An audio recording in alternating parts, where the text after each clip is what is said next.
Welcome to the MCLA Know Your Network podcast. Know your network, grow your community, learn what MCLA has to offer. Explore MCLA's community one conversation at a time. Hello, Trailblazers. Welcome back to the Know Your Network podcast, where we discuss all of your favorite departments here on campus and let you know how they can help you. Today, we've got Jonah from Counseling Services here to talk a little bit about counseling services here at MCLA. Yes, really happy to be here. Thanks for having me on, Lex. Of course, thanks for coming on. Can you just start by sharing a little bit about yourself and your background here at MCLA? Yes, so this is my second year at MCLA. I'm a licensed mental health counselor. I work in counseling services, and we provide counseling free of charge for the students. Awesome. And so prior to working here, I worked at the Breen Center in North Adams in community mental health and substance abuse. And prior to that, actually was a music journalist and worked in the music industry for a long time, and actually did a podcast and still do a podcast about nostalgia with my sister. Wow, that's really cool. So you've got some experience with podcasting. Yes. It's great. So what's the overall mission of counseling services, and how do you support great question. that mission? We have a really holistic model when it comes to counseling services. We're really into helping the whole student. And I think the huge message we want to get across here is you don't have to be in a crisis in order to come to counseling service. You can have, personal issues, anxiety about academics, things happening at home, anything that's going on. You can come by counseling services. We can see you, whatever frequency works for you, whatever time works. So we have some great clinicians there, and it doesn't need to be an emergency in order to use our services. That's awesome. Really great mission. So what types of services does counseling services offer? Yeah, great question. We do individual counseling. We also can do couples counseling if both clients are students at MCLA. There's also a lot of programming that they do over in the wellness department there with Madeline. And my colleague Amrita actually has a really cool group counseling coming up involving the arts. And that email just went out about that, I believe. Awesome. And we also do these drop-in centers Monday and Wednesday at the fitness center and at the library, where people can just sort of drop in and talk really quick. And then, we can always schedule them for longer appointments. Great. That's awesome. So what are some the most common struggles for college students on campus with their mental health? Yeah, I think, for first-year students, it can be like adjusting to a new environment, living on their own for the first time, right? These are really big changes, a lot of academic stressors, personal stuff going on, anxiety, depression.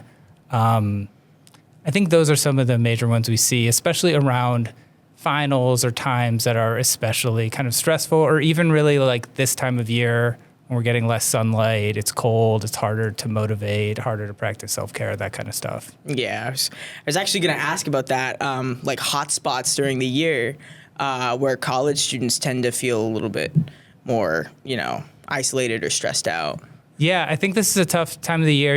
It's, seasonal depression can be a big thing with the shorter days. And so I think it's really important to try to get outside, even if it's cold, if it's safe, and kind of walk around, get some fresh air. And I also think, around finals, around midterms, when there's a lot of deadlines and students are feeling overwhelmed, I think that's a time when, they can really take advantage of counseling services. Great. Awesome. And do you have any go-to, besides what you just said, go-to self-care recommendations for maybe seasonal depression or finals depression? Yeah. I think socialization is great.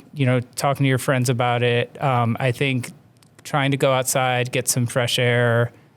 Physical health is really tied to our mental health. So anything you can do to get your body moving, meditation, we have the Calm app that we offer all the students for free. So that can be a really good way to regulate your emotions, deep breathing. And something else I wanted to add is, we have a contract with this company, You Will, and they also provide counseling for students on evenings and weekends. Awesome. So we're open we see clients from 9 to 4 on weekdays, but during the weekends, they can also take advantage of that. Awesome. So if anything's happening during the non-work week. Awesome.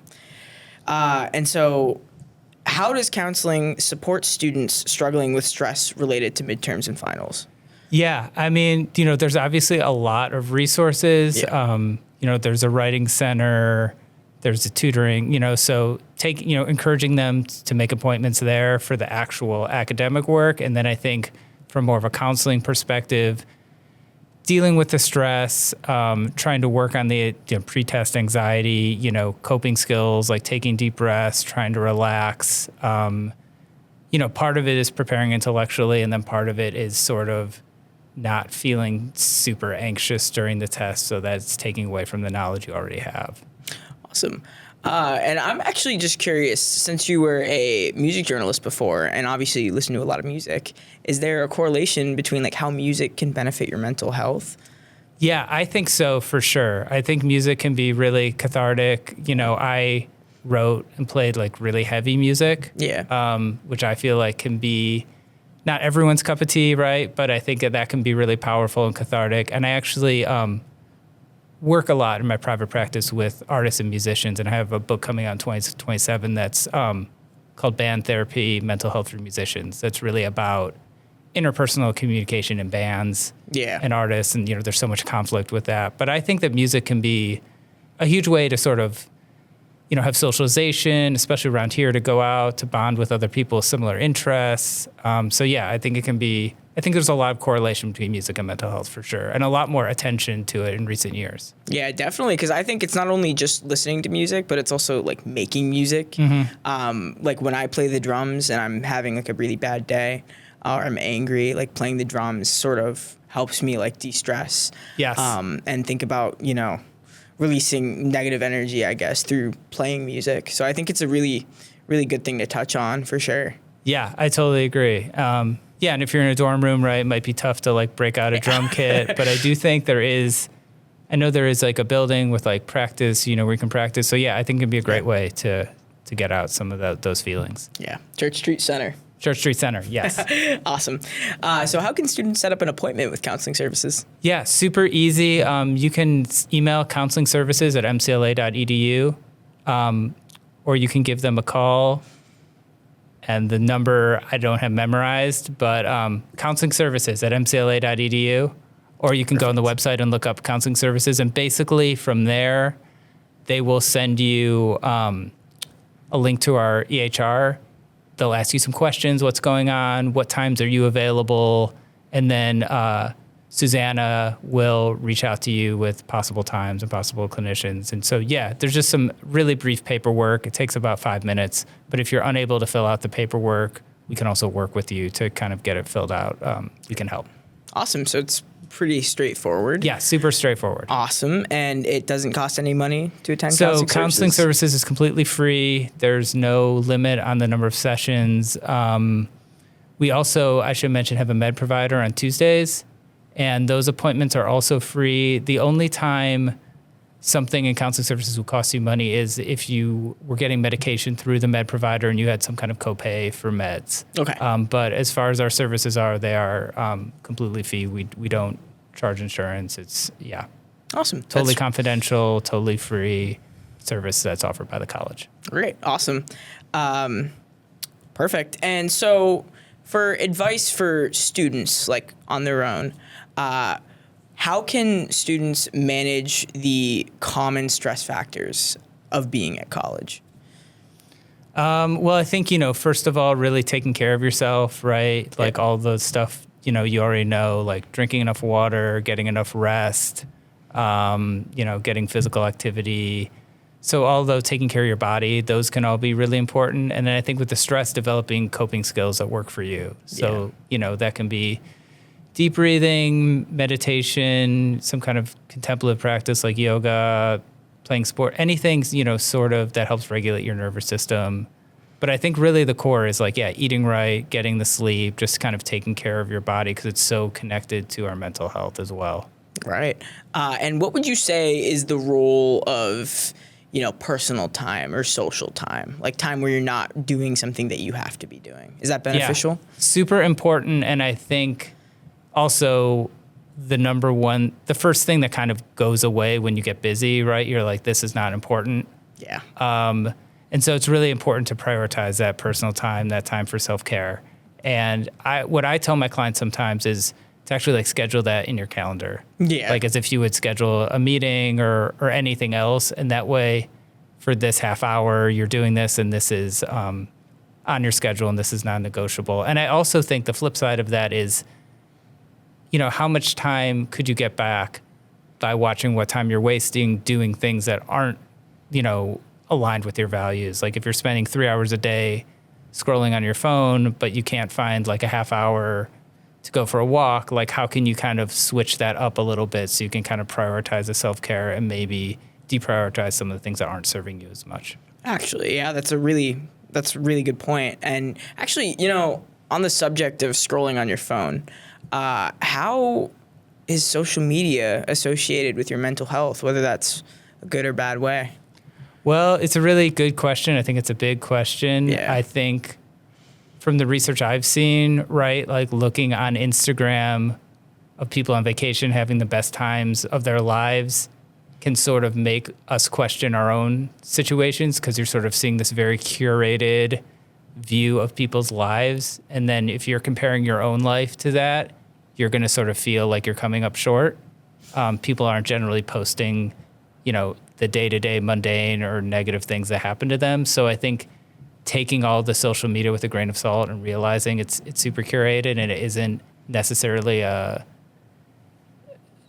exact version of people's lives. And I also think really trying to limit yourself. I think there's a lot of positive things that could come out with it. I think, people can find out about what's happening politically, or people can learn about things happening in other parts of the world in a decentralized way. But I do think, it can also feed our own insecurities if we're constantly comparing ourselves to other people. So I think, just being really conscious of that. Yeah, and I definitely agree with that because not only are you seeing like this idealized, fictionalized, commercialized version of what someone's life is, there's also just like a pit of like toxicity, negativity spread by people just hating on things. Sure. And just spreading negativity that might make you, again, feel bad about yourself because of what social media is telling you. Yeah. And I, feel for me, I do some public facing work and I really try not to look at comments. Yeah, that's understandable. On anything that I'm involved in because, we also have a negativity bias. So, 50 people can say something nice about you and one person says something negative and that's sort of the thing that's going to stick with you. Yep. And so I think, I think, like I said, there's positives and negatives, but I think you want to be careful, especially if you feel like you're spending too much time on it. There's a lot of things you can do. You can set limits on your phone. You can change your phone to grayscale. You can keep it in a different room when you sleep. Yep. So trying to do little things that make it more difficult to access it can actually help you kind of cut down your usage if that's something you want to start changing in your life. Yeah, for sure. I've heard that not looking at your phone right before you sleep is better for you. That's a big one. They say that like a half hour or an hour because of the blue light. Yep. So if you can read a book or do some deep breathing or, the app Calm has a lot of good relaxation meditations. I guess you'd have to use your phone for that. But finding something you don't need to use your phone for, especially right before bed, I think can be great. Yeah. And not having it right next to your bed. Yeah. Because then it's very easy to pick it up. If it's on the other side of the room, you may just be able to kind of roll over and just let it go. And I also think, about sleeping, a lot of us have rumination. If we can't sleep, we have constant thoughts. And I think a lot of time just trying to notice the thoughts and disidentify with them, it feels sometimes like we're going to solve all these problems when we're thinking about them at 3 a.m. But in reality, it's better to try to get the rest and you'll remember it tomorrow. And you think about like something embarrassing you did 10 years ago. Exactly. And then you can't sleep for the rest of the night. Yeah. So if you notice thinking, it's really normal, but it's almost like dreaming. It's like when we notice we're in a dream, we kind of wake up. If you can notice the thought as just a thought, you can kind of disidentify with it and maybe do some deep breathing or something that can help you get into more of a relaxed state rather than, thinking about this embarrassing thing that happened 10 years ago that you can't change. Yeah, definitely. And do you have any thoughts on like long form content versus like short form content in terms of, like our attention spans? And I think, I get a lot of toxicity from social media from like Instagram reels instead of like, watching like a full YouTube video. It usually engages me a little bit more. Yeah, I mean, I think people like way smarter than me have figured out, what our brains are drawn to and how to get those dopamine hits. Yeah. And I think, definitely our attention spans are shorter.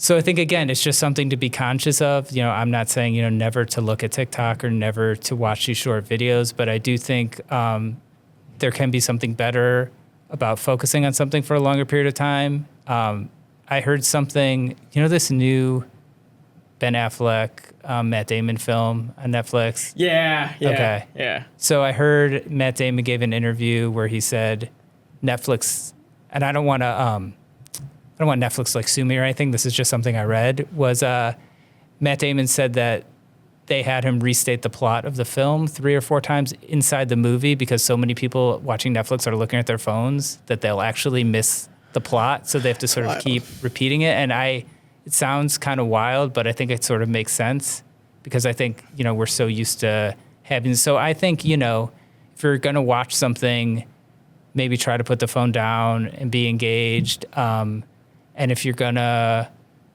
because if you're going to spend time on your phone, then also be conscious of that too. I'm going to look at it for a half hour because it's the way we're wired. It's very easy to pick it up for 5 minutes and then it's like an hour later. Yeah, it's a funny cycle to me because I was reading an article from the 1920s about how movies at that point were moving too fast. And like, how are you supposed to, and they're just regular movies. Like, how are you supposed to absorb this plot if it's moving too fast? Like, dude, if this guy saw this today, like, his head would explode. This is crazy. Yeah. And I think a lot of interesting stuff is happening with AI now. I think it sort of is sort of like the culture of the internet happening again. I think a lot of people are connecting with that. And it's like with all these technologies, right? It's like, how can we use them in a way that helps us and isn't, causing more isolation? Because, the phone and social media can connect us to people, but it can also make us feel super isolated. Yeah, I agree with that. It's just a matter of moderation. Yeah, exactly. Yeah, without social media,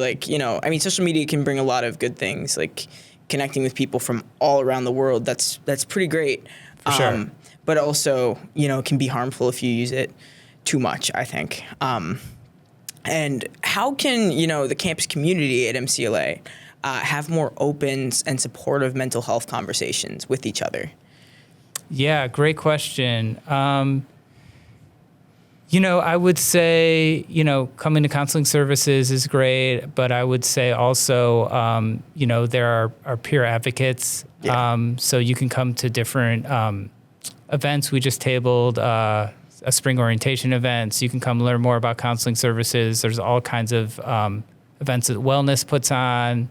And really, I think what we're trying to do is destigmatize it and make it, okay to talk about your mental health, okay to ask for help, okay to really have conversations like this. And so I think, just talking about it and not feeling like, ashamed of it or judging yourself if you're, having a tough time. Yeah, certainly. I mean, they say it's okay to not be okay. Right.